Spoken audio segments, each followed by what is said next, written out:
So guys আসসালামু আলাইকুম, কেমন আছেন আপনারা সবাই? আশা করি ভালো আছেন। আমি সিঙ্গার রিহান, মোহাম্মদ রিহান সরকার। আমার পেজটাকে যারা এখনও ফলো করেনি খুব দ্রুত ফলো করে রাখবেন এবং লাইক কমেন্ট শেয়ার করতে ভুলবেন না। আজকে আমরা একটা গরিব মানুষকে সাহায্য করার জন্য আসছি, তার বাড়িতে চলে আসছি। দেখতেই পাচ্ছেন বাড়িঘরের অবস্থাটা, এখনও সম্পূর্ণ বাড়িঘরটা আমরা দেখাইনি। দেখি এখানে আসেন তো একটু।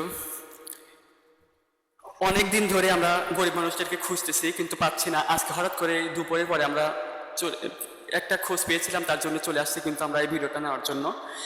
সে তার বাড়িঘরের অবস্থাটা একটু এদিক, বাড়িঘরের অবস্থাটা দেখতেই পাচ্ছেন কি কি ধরনের। মুখ থেকে কিন্তু আমরা শুনলাম প্রায় 8-9 বছর ধরে তার স্বামী মারা গেছে।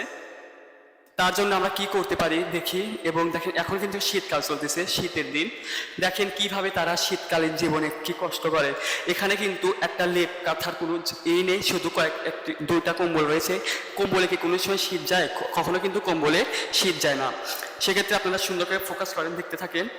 আপনার কি শীতে অনেক কষ্ট হয়? হ্যাঁ, তারপরে এখানে কি আপনি শুধু একাই থাকেন না অনেকজন থাকে? বেটা থাকে। আপনার ছেলে কি করে? আমার ছেলে যে কাজ করে, কিসের কাজ করে? এই যে আমাদের কাম করে, বাগবেন কাটে যায়। বুঝতে পারছি তার ছেলে কাজ করে। আসলে কৃষি কাজ বলতে যাকে বোঝানো হচ্ছে, কৃষি কাজ করে থাকে। ধান কাটে, ধান বোনে। কয়েকদিন পরে ধান বোনার সিজন আসছে, তারা এইসব কাজ করে। তার ঘর বাড়িগুলো দেখেন সুন্দর করে। তাদের আপনারা যদি কিছু সাহায্য করতে পারেন অবশ্যই সাহায্য করবেন। এবং আমার ডিসক্রিপশনে আমি নাম্বারটাও দিয়ে রাখবো। কেউ যদি সাহায্য করতে চান এই অসহায় মানুষদের অবশ্যই আপনারা সাহায্য করবেন।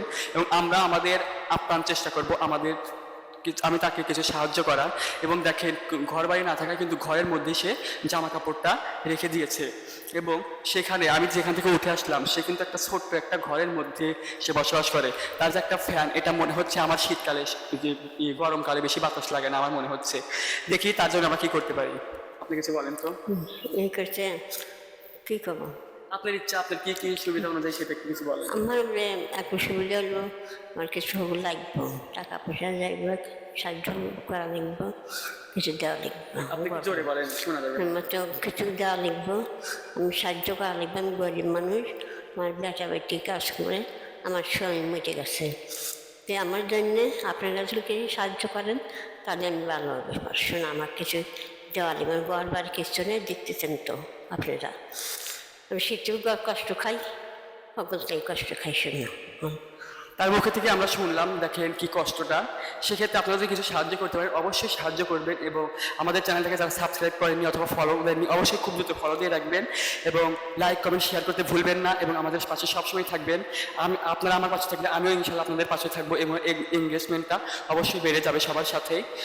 আর যারা এই ভালো কাজের সাথে যুক্ত থাকতে চান তারা আমাদের মতো এইসব কাজ এখনও শুরু করে দিতে পারেন।